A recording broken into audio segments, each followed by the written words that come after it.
sit down.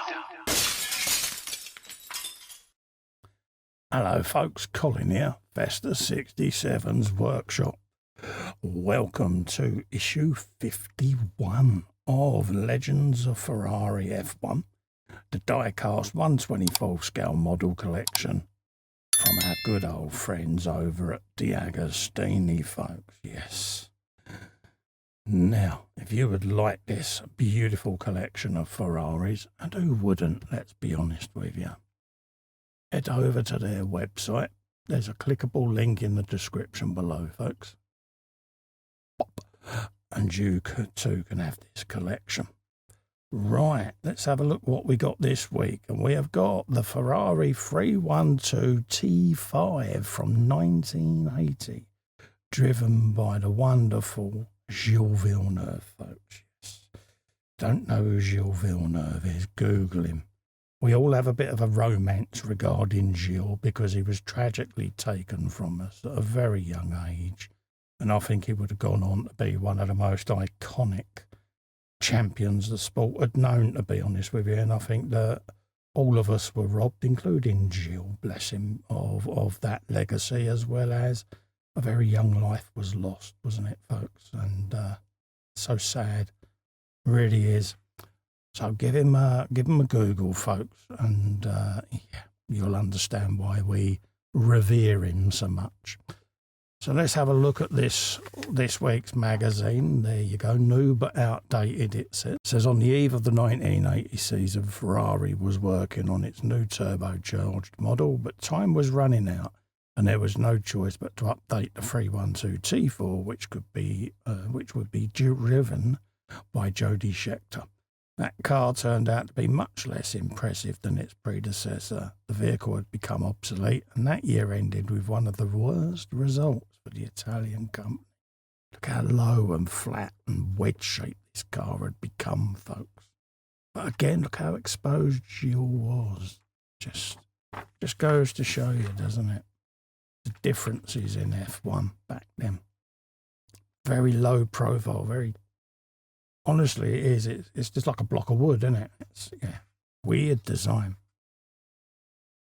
There it is in all its glory there, but they're saying one disappointment after another. Yeah, it just didn't work.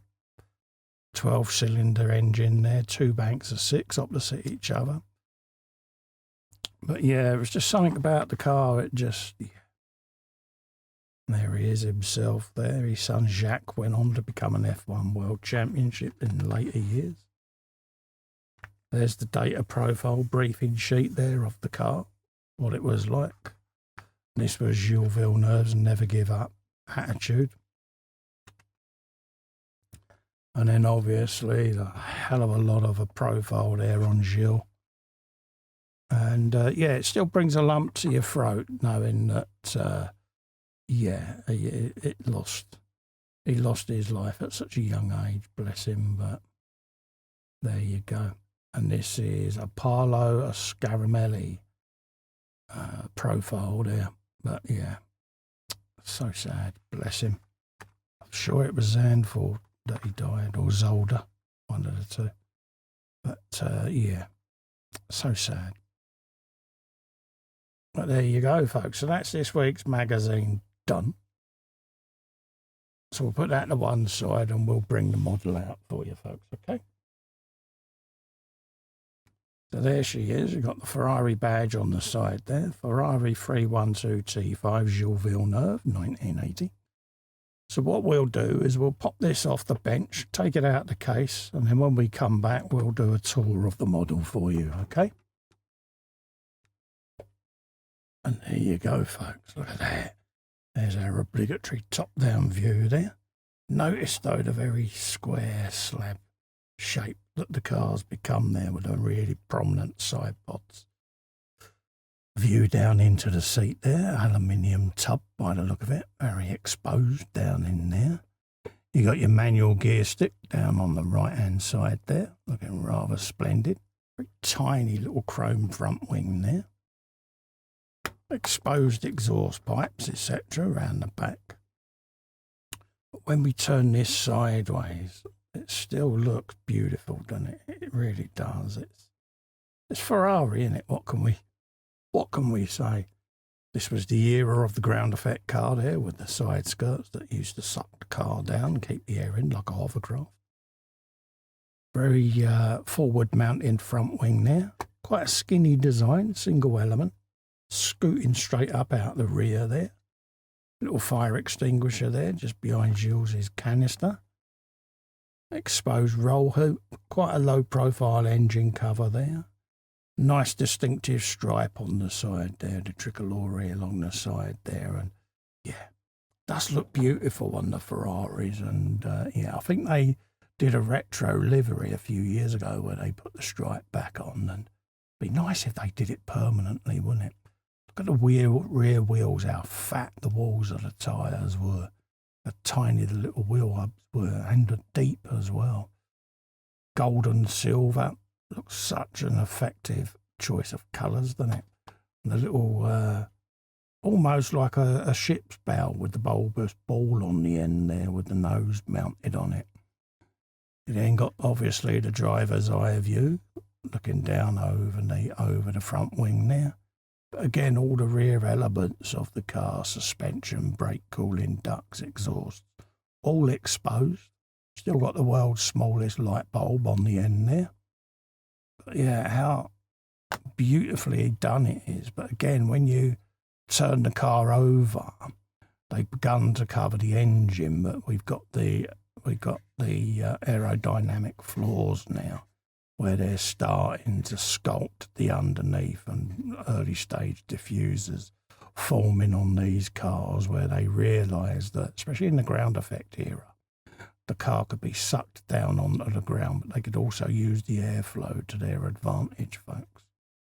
Again, we've got the Jaws music pose as the car's looming up behind you to overtake. And yeah, must have been exhilarating to drive these cars of this era. Again, you've got your very tiny little air intakes there on the sides.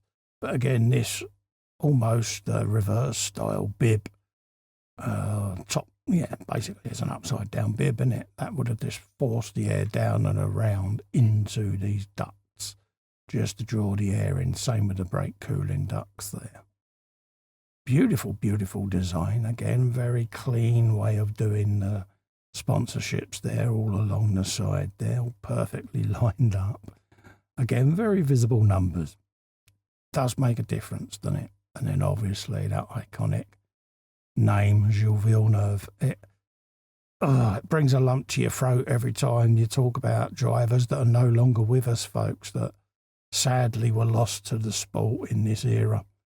And Gilles was one of them. It shocked everyone when he was lost. And it's just sad. It really is. But anywho, there is a beautiful, beautiful Ferrari yet again. It's a shame it didn't do so well in the statistics, because it was a beautiful looking car, let's be honest with you, folks. So that is Gilles Villeneuve's Ferrari there, folks. The 312 T5 from the year 1980. Absolutely stunning, as per usual. Don't forget, if you'd like this in your collection, folks, head over to DeAgostini's website. There's a clickable link in the description below. And you too can be collecting these Ferraris along with me, folks. I wouldn't want to collect them. Look at them. Beautiful. Don't forget to help me out. If you could give Little Fester a click and subscribe to my channel, I'll be immensely grateful. Ring the bell whilst you're there.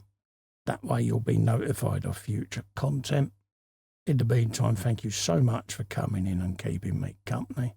I'm going to go off and give this a little clean before I put it back in its case.